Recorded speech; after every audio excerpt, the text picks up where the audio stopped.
उत्तर प्रदेश राज्यात राहणाऱ्या युवकावर त्याच्याच प्रेमिकाने बलात्काराचा आरोप करीत पोलीस स्टेशनला तक्रार केल्याने त्यांनी 4 वर्ष 6 महिने 8 दिवस म्हणजेच 1653 दिवसाची कारागृहात शिक्षा भोगली। या दरम्यान मात्र एका वकिलांनी युवकाची केस न्यायालयात लढली आणि याच केसच्या प्रकरणात सत्यता समोर आल्याने आता उत्तर प्रदेश राज्यातील बरेली न्यायालयाने युवकाच्या बाजूने निर्णय देत त्याने जेवढी शिक्षा भोगली तेवढीच शिक्षा युवतीला दिल्याने देशभरात या खोट्या बलात्कार खटल्याची चांगलीच चर्चा राहिली। मात्र आता त्या युवकाचे संपूर्ण जीवन बर्बाद झाल्याचे त्याने स्पष्ट केलेत।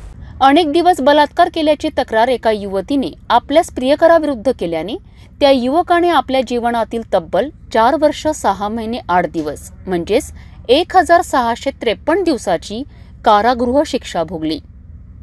या खटल्यात त्याचे संपूर्ण आयुष्यच बर्बाद झाले होते। मात्र या दरम्यान त्याच युवकाची ॲडव्होकेट नवीन गोस्वामी या वकिलांनी मोफत केस लढली। न्यायालयात अनेक बाजू सादर केल्यात आणि शेवटी याच खटल्याची सत्यता समोर आल्याने न्यायालयाने त्या युवकाच्या बाजूने निर्णय देत ही बलात्काराची तक्रार खोटी असल्याचा निर्णय दिला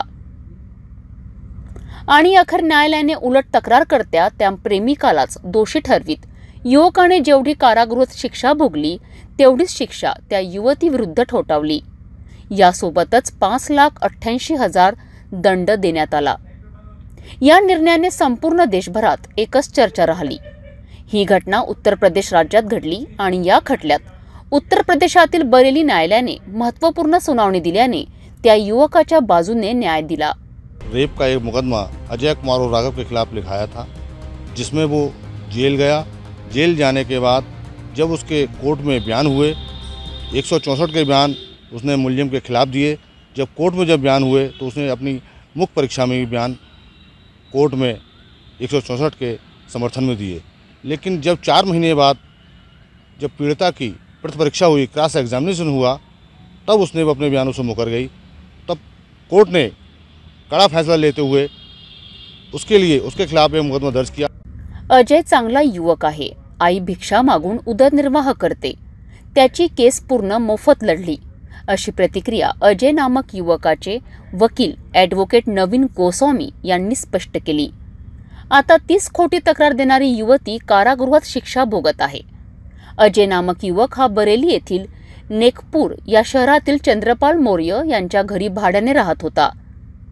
ही घटना जुनी झाल्याने येथील नागरिक अजयला विसरून गेले होते। मात्र याच निकालाची बातमी प्रसारित झाल्याने येथील नागरिकांना पुन्हा अजयची आठवण ताजी झाली। मला फसविले, माझे जीवनच आता बर्बाद झाले, अशी खंत त्या अजय नामक युवकाने शेवटी स्पष्ट केली आणि आता त्या खोट्या बलात्काराच्या खटल्यात बरेली न्यायालयाने महत्त्वपूर्ण निकाल दिल्याने याच खटल्याची संपूर्ण देशभरात चांगलीच चर्चा ठरली।